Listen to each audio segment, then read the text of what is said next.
Hey, what's up? So, I haven't done one of these in a while, but we're back. So, I was at the gym yesterday and I noticed this video, and for centuries, an old friend of ours. Yeah, so I was about to I started this video and like an old friend popped in and I was like, oh, I should watch this on the stream. So, that's what we're gonna do. American Terror. Oh, my dog started coughing. American Terror, the military's problem with extremism in the ranks. Should I put it at 1.5? I'll put it at 1.25. Most white nationalists were in the military, dude. And they're coming out of the military today as white nationalists. I know from all of the veterans that I've seen in these extremist organizations that we have a fucking problem. When you encounter these types of individuals that are involved in violent extremism that have military backgrounds, is that an added level of threat? Most definitely. I'm a Marine Corps veteran, and I'm surrounding myself with fellow veterans who have a right to a citizen. It's our boy, Chris Hayes. Wait, no. Chris, I totally forgot his name. Oh my god, it's Chris though. Militia. We're decades, if not generations, into this problem. The global war on terror has fueled a new surge in this activity. There was the propaganda banners all over the house, like neo-Nazis. They had been training for resistance. They made a propaganda video about killing me. Our presence may elicit a response from somebody in the house. You guys comfortable with that? Oh, that threw me off. It's January 2020. The presidential election is just months away. It's exactly 352 days until the U.S. Capitol will be stormed. I'm with a right-wing militia headed to a gun rights rally in Richmond, Virginia. This is my beat. I've been covering extremists like this for years. I'm a Marine Corps veteran, and I'm surrounding myself with fellow. Chris Hill. Oh, that's his name. Totally forgot. I've been checking in on this guy ever since I made that video, but I think the last thing I saw, I don't remember actually. But last thing I do remember of him, he was like in the woods. There was like an article talking about how him and some other extremism guy, they're in the woods. They made like a Facebook video that got taken down because like all their social media got taken down, and they were in the woods basically calling for like a rebellion against the government. So it's not doing so hot. Veterans who have a right to a citizens militia. It is their right. Chris Hill is a Marine Corps veteran, but to his men, he's the general. General coming, everybody. Look, getting out of the military, I missed that. You know, operating as a unit. If you get the command to lock and load, make ready, condition 1, you're putting a bullet in the chamber, okay? There's something obvious here that defines Hill's militia and many others like it. Hold your position, hold your position. The prevalence of men who've served in the nation's armed forces.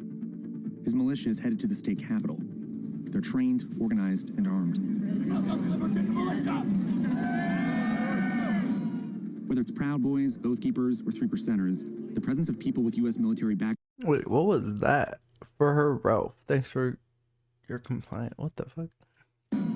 Whether it's Proud Boys, Oath Keepers, or 3%ers, the presence of people with U.S. military backgrounds in right-wing extremist groups has been growing way before Jan 6th, and we want to understand why.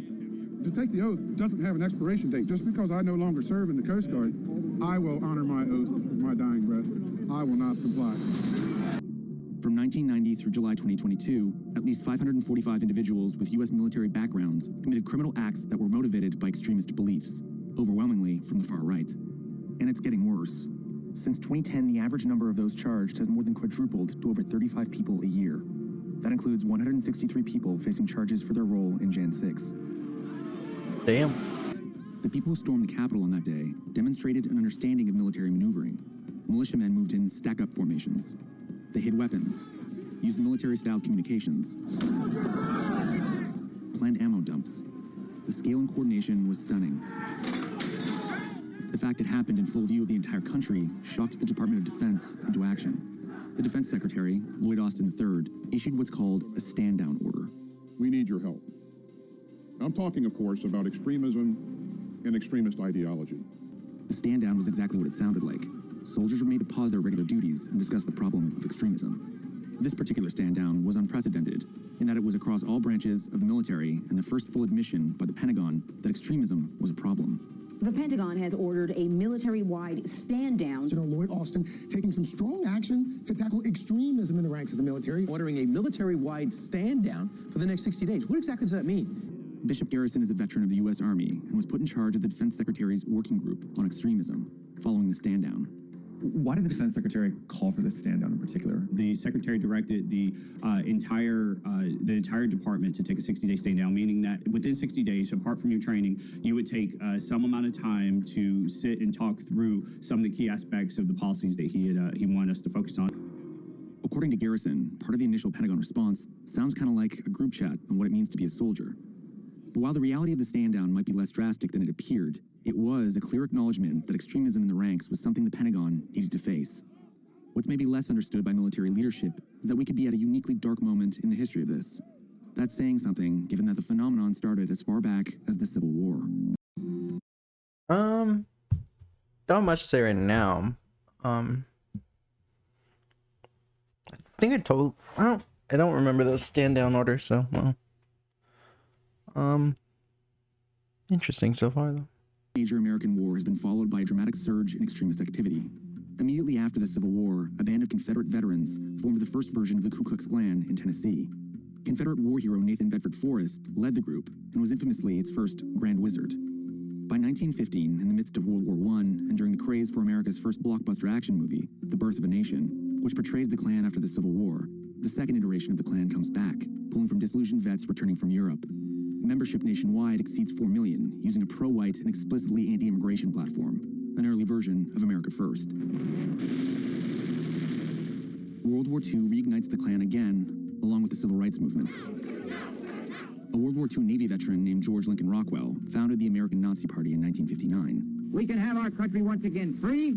We can have it once again white. In 1963, it was a Marine Corps vet with munitions training who helped bomb the 16th Street Baptist Church in Birmingham, Alabama. What the Vietnam War does is create a shared experience of trauma, disaffection, frustration with society, frustration with the government that can bring together Nazis, Klansmen. This is when people stop wearing the white robes and hoods in many public-facing demonstrations and start wearing camo fatigues, and significantly issue directives for things like veterans, you're allowed to wear your duly earned badges and medals. You're allowed to wear those things while we harass people who are not white in our community. Today's Oath Keepers and Three Percenters are part of a history of paramilitary-style right-wing militias that Ballou says really started in the post-Vietnam era. And one man in North Carolina helped lead the way. Are you willing to defend your homes and your families? So Miller famously outfitted his people in camo fatigues, had them wear their duly... I'm sorry, all these guys are fucking lame. But, and here's where Ballou's research really caught my attention, we could be at an unprecedented moment in this historical timeline. The global war on terror has fueled a new sort of surge in this activity as people who have combat experience from a more recent set of wars abroad come home and find their footing here. Ballou's point is that we're in a truly dangerous moment. The wars in Iraq and Afghanistan have introduced millions of veterans into the most politically divided moment in living memory. One 2021 House Committee on Veterans Affairs report estimated that between 15,000 and 20,000 individuals with military backgrounds associated with roughly 300 right-wing militias, which is 25% of those groups. This is propaganda footage from one of the paramilitary groups that our expert mentioned, the Base. The Base not only had men with military backgrounds, but is one of the more dangerous far-right groups to emerge from the US in recent years. It's a designated terror group in several countries. The FBI has had multiple nationwide counterterrorism investigations against it. The Base is an underground neo-Nazi organization, which excels across the country, planning and training to accelerate the collapse of the U.S. government and bring on the, quote, race war. If you want the white race to survive, you're going to have to do your part. And deadliest song of Virginia. God damn. I haven't heard of these guys, but yeah, they seem lovely. Got a fucking swastika on their arm. Jesus. They plan mass shootings, assassinations. The whole thing was founded and once led by Ronaldo Nazaro, a former Department of Homeland Security employee turned DoD contractor, who is said to have worked for the U.S. Special Forces in the early 2010s. An FBI agent told me there's an open investigation into him. We couldn't meet up face to face because he now lives in Russia, far from the reach of the FBI. Whoa, what? What? This guy lives in fucking Russia? Uh-oh. To a phone call. Right, I mean, we're looking for a certain type of... Wait, he was Wait, did they say he was special forces? No, he was a DoD contract. The Wait, whole thing was founded and once led by Ronaldo Nazaro, a former Department of Homeland Security employee turned DoD contractor who is said to have worked for the U.S. Special Forces in the early 2010s. so Homeland Security to DoD contractor, possibly special forces. That just, he sounds like a spook. FBI agent told me there's an open investigation into him. We couldn't meet up face to face because he now lives in Russia, far from the reach of the FBI. But he agreed to a phone call.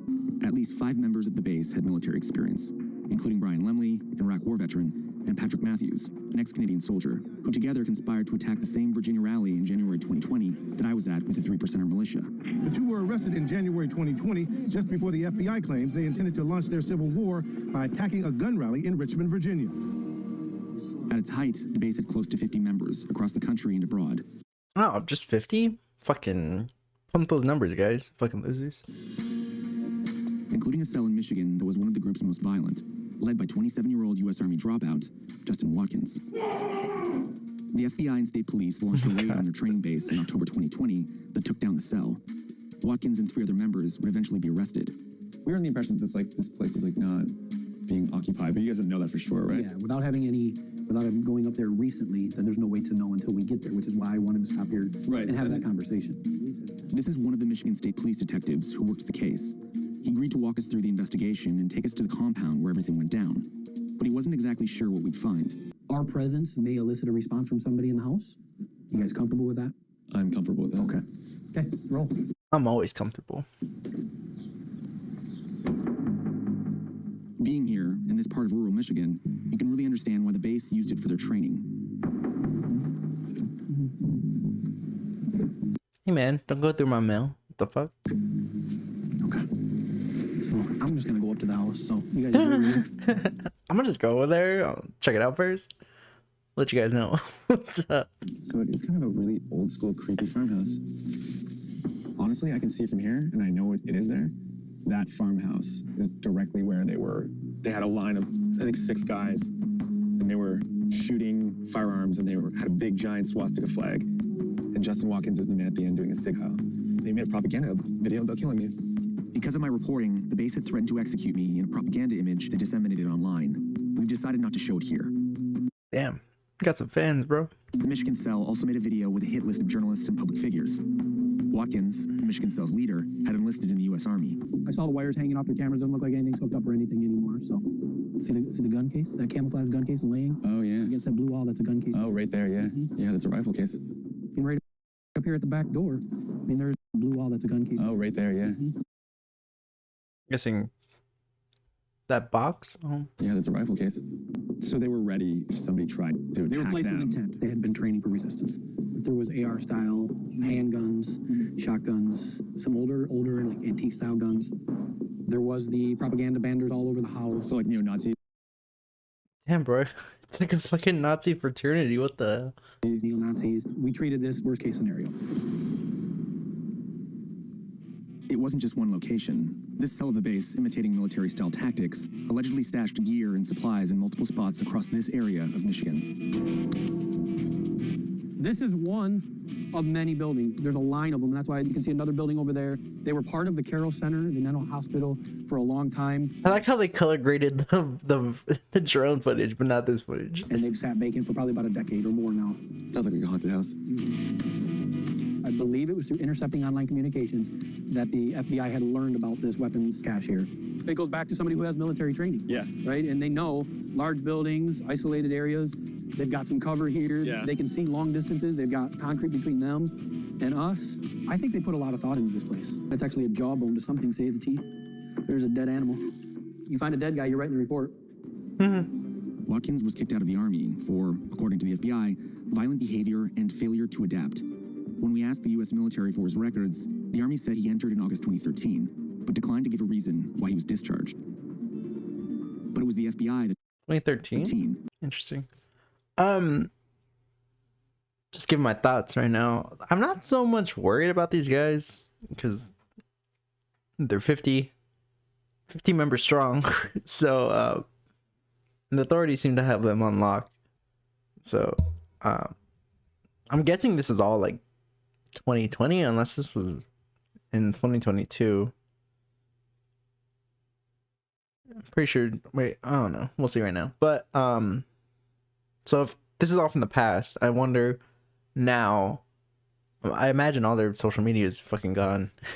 So I would like to know how they felt about the Trump raid in Mar-a-Lago. They probably were not very happy about that. What was it like investigating Justin Watkins? For me personally, he was unprecedented in his desire to carry out an act of violence. Now, we know because of the indictment against Mr. Watkins that he actually had some military training and was in the U.S. Army for 2 months, I believe. That's correct. What did he learn there? So Mr. Watkins touted his, even though short-term experience, he touted that very highly as qualifying him to teach others about those tactics. He was enlisted to be a member of the infantry. From that, he has said that he learned maneuvers for both advancing to conduct attacks as well as evading responding counterparts. When you encounter these... Wait, so he wasn't too... He just went through basic, right? Maybe a little bit of training after? Bruh. Types of individuals that are involved in... That sounds like stolen valor, even though he was kind of in it. I don't know. After the stand down, the DoD implemented what it called critical initial steps to combat extremism. Among some of the new policies, tattoos would boot you from the service if they're gang or extremist related. Also, tweeting or liking posts advocating for insurrection and the overthrow of the U.S. government are now prohibited activities. The DoD worked to better define terms, so soldiers knew if they were crossing a line between political speech and extremism. It updated the pre-separation counseling script, read to soldiers as they prepare to leave the military, to remind them of their oath, and also gave them FBI tip line numbers to report extremist activities. And recruitment questionnaires now ask you about your extremist affiliations. It's not just at the recruitment stage that extremism can seep into the military. Some soldiers have become radicalized after and even during their service. Everyone knows me as the Hammer because I made an Instagram account one The Hammer. time called the Hammer. The best way to put it is I advocate for white sovereignty, Aryan sovereignty, you know, and I think that there's nothing more important. Chris Polhouse is a minor player with a sizable following on the darknet of internet Nazis. And you would shoot and move. Shooting and moving is incredibly easy. In 2021, I helped expose his plan to start a movement to make Maine a white ethno-state among his followers. Polhouse is also a 4-year veteran of the Marine Corps and was honorably discharged. He never saw combat. Why did you join the Marines? I joined the Marines because it's just like the thing to do in the family, man. I mean, I'm an 18-year-old kid. There's not a lot of deep thought going on right then, you know.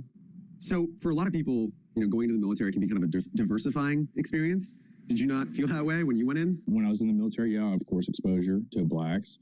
When I got out of the military, I almost exclusively hang out with blacks for years. It's not about knowing people, understanding them, having empathy for them. It's literally power. And that's what a lot of you guys who want to replace this love shit and on human rights with your ability to understand, see, decipher power. That's all that matters. I am interested in the military side of this and how either it helped you, it actually didn't make you feel any more the way you feel now, or it was sort of this moment where Smoking that kush. you saw something that changed you. Here's the thing, dude. Most white nationalists were in the military, dude. And they're coming out of the military today as white nationalists. I think it's just happening everywhere, man. And like, the military is honestly like a weird social experiment that reflects the civilian world anyway. You know what I mean? I think what you're saying is just consistent.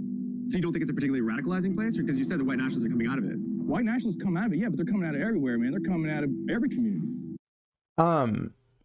Just to kind of go deeper on that, I think a lot of the recruiting from the military comes from the South.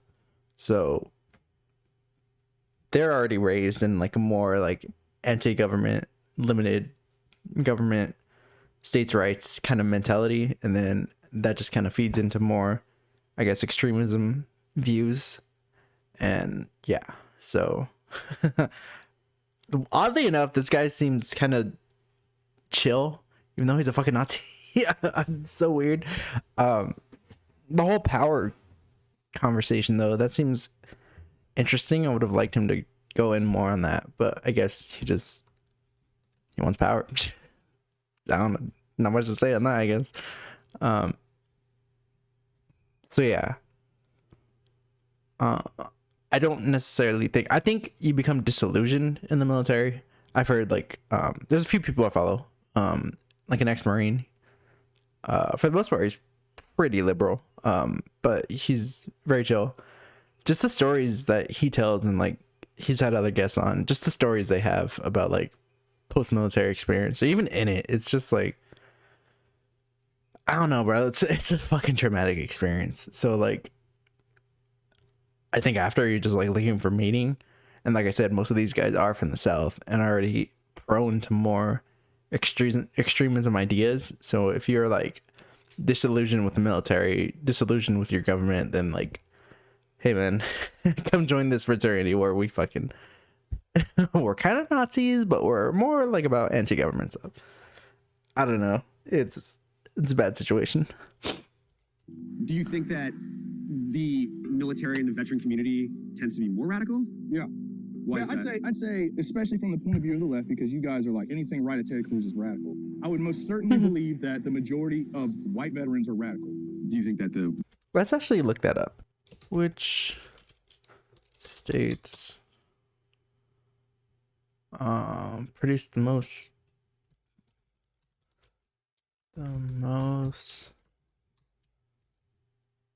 military recruits? If I had to guess, like Louisiana, governing the future of states and localities. Fuck off.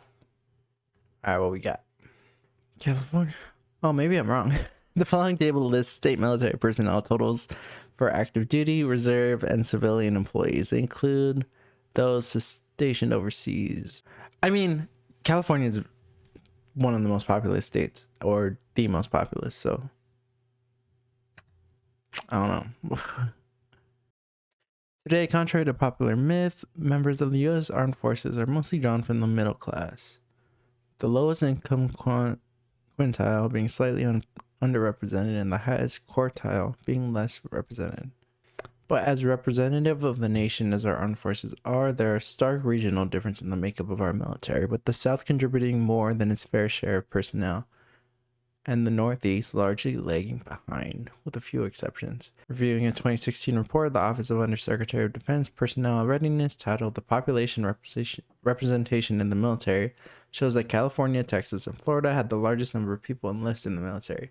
But these three states are the three most populous states. Further, the new recruits are 18 to 24-year-olds, with about 0.5 of them volunteering and being accepted for active duty each year. Looking at each state's share of recruits by the number of 18 to 24-year-olds in the state determines how well and how poorly a state is doing compared to its recruitable population. By that measure, the top 5 states in determines how well and how poorly a state is doing compared to its recruitable population. By that measure, the top 5 states were in 2016 were Hawaii, South Carolina, Georgia, Virginia, and Florida. The 5 places with the smallest share of recruits were Washington, D.C., North Dakota, Massachusetts, Rhode Island, and New York. It's somewhat curious to see North Dakota on the laggard list until you understand that there is a close statistical link to recruiting and unemployment rates. In 2016, the official unemployment rate averaged 3.1 in North Dakota as the state's oil fracking boom was in full swing. Can't read today. Giving the state America's 4th lowest unemployment rate, tied with the Nebraska and just behind South Dakota, Hawaii, and New Hampshire. The national unemployment rate averaged 4.9 in 2016. Looking at extensions as a share of prime recruiting age population, some regional concentrations in the South, East Atlantic, and Hawaii. Hawaii is especially interesting as the state had America's 2nd lowest unemployment rate that year, meaning the armed forces had heavy economic competition. Factoring for unemployment in the state slightly changes the map with North Dakota, Massachusetts being replaced in the bottom 5 by Louisiana and Illinois. Interesting. Yeah, so depending on the state's employment rate determines their kind of military recruits output. Interesting. But yeah, it seems like the South gets drawn a lot, and it's kind of interesting because the South is very like pro-state, anti-government, I guess. Kind of interesting. Oh well, let's get back to this. War on terror and the 2 wars we were in, obviously that created tons of veterans. Yes. I think it's fueled a lot of people on the right. Do you think that's correct? Heck yeah. I mean, you seen your buddy bleed and die for some bullshit, right? What has our blood bought us? Where does the Aryan get to cash out? We spilled a lot of it, dude. For 100 years, man, a whole lot, dude. Since the Civil War, dude. And do you think that that's something that, Yeah, dude. I don't know. This guy's interesting. Some veterans come out thinking? I think everyone thinks it, man. Everyone from a military family, dude. Why bleed for this? Polehouse is just one example of a war on terror era vet who turned to extremism after his service. And he isn't alone. So this is the command center? Yeah, this is where my company and nonprofits are headquartered. Christopher Goldsmith is like the anti-Polehouse. Whereas Chris Polehouse never actually deployed into combat, Goldsmith served in the Iraq War in some of the bloodiest years. I served from 2004 to 2007 as a forward observer. The way Oh, he was in the shit then. Fuck. I explain that to people is if you watch something like Forrest Gump and a bunch of infantry guys go through the jungle and they get ambushed and everybody lays down and then there's a nerd with glasses and starts yelling into a speaker and then things start blowing up. I was the nerd with the glasses yelling into a speaker. So I rolled with the infantry, but my job was to blow things up. When he came back home and got out, he had intense symptoms of PTSD. When I got back, I was broken. I was incredibly angry. I mean, angry, like I can't even think of a word. The military was my life, and it left me incredibly vulnerable. I mean, I started having my doubts about the war in Iraq my first day in Sadr City, when instead of being greeted with waving American flags, I had little kids throwing rocks and bricks at my face. That was a real mindfuck at 19 years old. So when I got out of the Army, my friends were still dying on the deployment that I ended up not going on. You know, still getting mutilated by IEDs for a war that was like, had nothing to do with 9/11. Why the fuck were we there? Fuck, bro. Oh my god, that's like I have a lot of respect for like military guys. I don't like worship at their feet and like kiss their ass, but like if you join the military, you're essentially signing your life away. And I kind of have to like respect that, because I don't think it's like for the best cause, but at the same time, like you're willing to like sacrifice for the man next to you, and that's more noble than fucking dying for your country. In my eyes, that's more noble than dying for your country for more, I guess, like capitalist ventures. So it's more of like, I guess, like a brotherhood and like fraternity thing for me. That's where the respect kind of like goes to, rather than like service to the country. Mine's more like service to your fellow man, I guess. I don't know, but yeah, bro, these guys go through some shit and then they come home and then it's like, all right, peace out. That sucks. A lot of folks think, well, if this person's radicalized, if they're a white supremacist, we should strip away their benefits, we should take them away from the VA. Well, I understand the inclination to want to take everything away from them, but forcing someone who's already radicalized into a more desperate position, which is what I went through, what I experienced, is extremely dangerous. Because of his disillusionment with the military, Goldsmith fell in with what he describes as hardcore libertarian radicals, who were arming themselves against a supposedly tyrannical Obama government. But he got his life on track and went to college, eventually becoming an expert on extremism among vets. It has a nice setup, though. Now he works to expose extremists online and does open source intelligence work on various groups. He's unimpressed with the stand down and the Pentagon's approach to its problem with extremism. But he also blames a highly polarized Congress, which has broad constitutional authority to regulate the military and control its funding. Now, as a veteran who understands extremism, do you think the government is doing enough to prevent it not only within the ranks and active duty, but also among veterans? I don't think that the government has done anything yet to effectively weed out extremism from the military. I don't think they've done anything to address the problem of white supremacists being drawn into the military or white supremacists radicalizing members of it. I need a date. Give me a fucking date so I know when this was. The Senate Armed Services Committee just came out with a report where the Republicans, plus the independent Senator Angus King, wrote that they believed it was offensive to service members and veterans to look into extremism in the military, and therefore no money should be spent on it. What makes this such a big problem is we can't measure it, and we can't measure it because Republicans keep saying, oh, there's not a problem, so we can't invest any money in studying it. I mean, I know from all of the veterans that I've seen in these extremist organizations that we have a fucking problem, and we need to study the problem so that we can address it. There's no date. God damn it. We'd been asking DoD leadership for close to a year to speak to us on camera about extremism in the ranks and what was being done to address it. But the Pentagon finally got back to us and agreed to the interview. But then something unusual happened on my way back to DC. On the way down here, the Pentagon emails me and backs out of the interview. Now, they agreed to it a week ago. This is the second time in a week that they've now rescheduled it or backed out. I'm sorry that it's been tough for you to get a hold of us. Wanted to let you know that due to unforeseen circumstances, General Ryder will no longer be able to participate in the interview. They said it wasn't a scheduling issue. Really, this is telling me just how divisive an issue extremism in the ranks is for the Pentagon. The DoD didn't even ask for our questions, but they did issue this statement to us the following day. It didn't go into detail. Notably, the department is focused on prohibitive activity, not on a particular ideology, thought, or political orientation.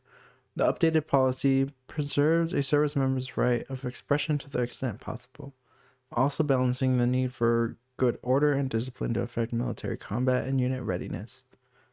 The policy prohibits active participation in extremist activities and clearly defines what we mean by the term extremist activities. Though, and seemed almost as concerned with highlighting efforts to preserve free speech in the military as it is with combating extremism. It's a frustrating end to a journey that actually feels like it's just beginning.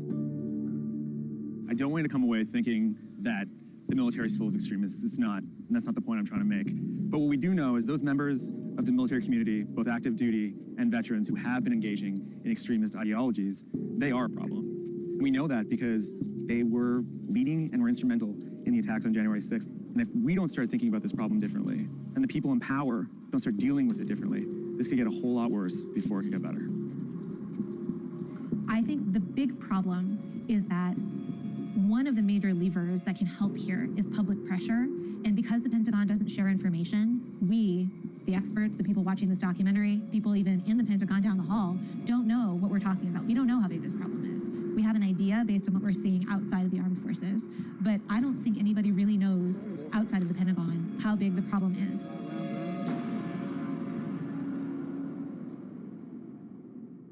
Man, Chris Small was barely even in this.